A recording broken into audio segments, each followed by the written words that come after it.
Okay, good afternoon. It's 4:30 on Thursday, and my understanding is that for some reason the Monday's Zoom class cannot be viewed.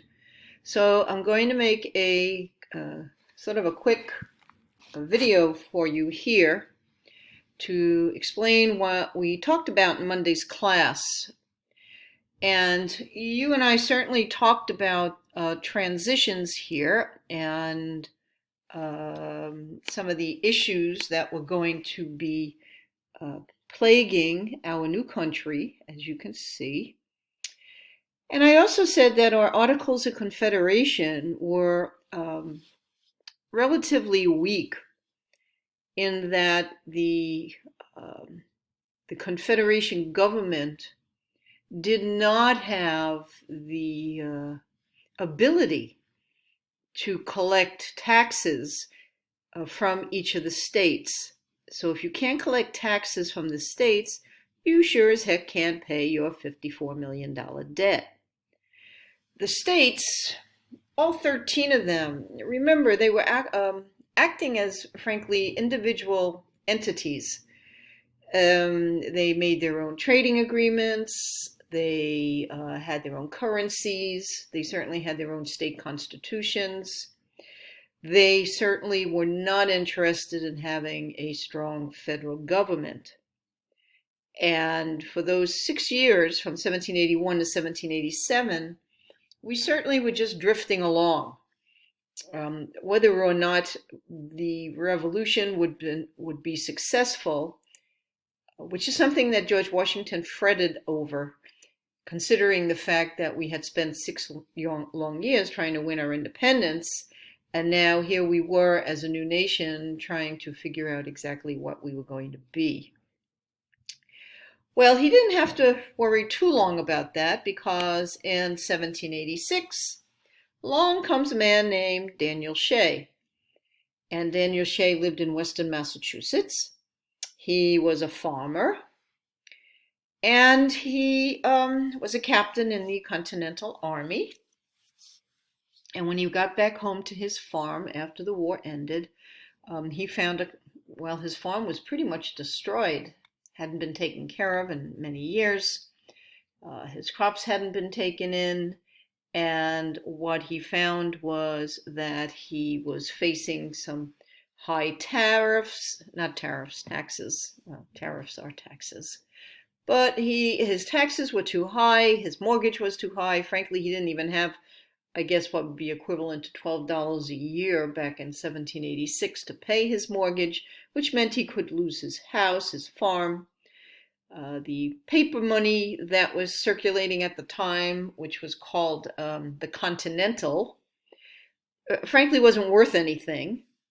And then on top of everything else, because he was a man who owned property, in order to vote, they were charging him a polling tax or a poll tax, which frankly he resented.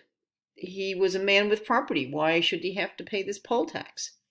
So when he and some of his followers sent a petition to the Massachusetts state legislature protesting some of these issues that he had, and he got no response, he and his supporters, and you can see some of them here in this wood carving, many men in the same boat he was in, poor farmers who had fought in the war but came back and they were really struggling. They decided to march on the Massachusetts State Legislature House, and it scared the hell out of those propertied, rich elite men who sat in that legislature. They were desperately afraid that Daniel Shea and others like him would take away their property, take away their power, take away their money. So, of course, they had to put this rebellion down. And, well, how do you do that? Well, you hire some of the men who actually even marched with Daniel Shea, protesting against these, what they found to be So certainly unfair practices. You hire some of them because they have no money. You offer them some money, like some of these legislators did. And before you know it, you have created what you and I would call today class warfare. You've got the upper class who can afford to pay this sort of private little militia to put down a rebellion that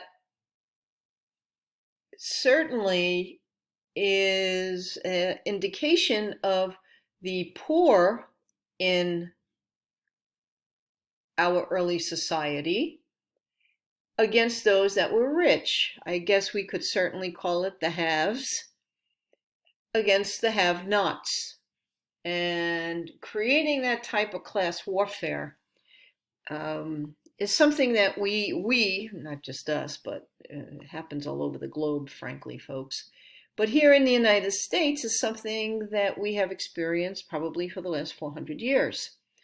So this pitting one class against another is something that is very familiar in American society. The question became, once this rebellion was put down, and it was put down, what do we do?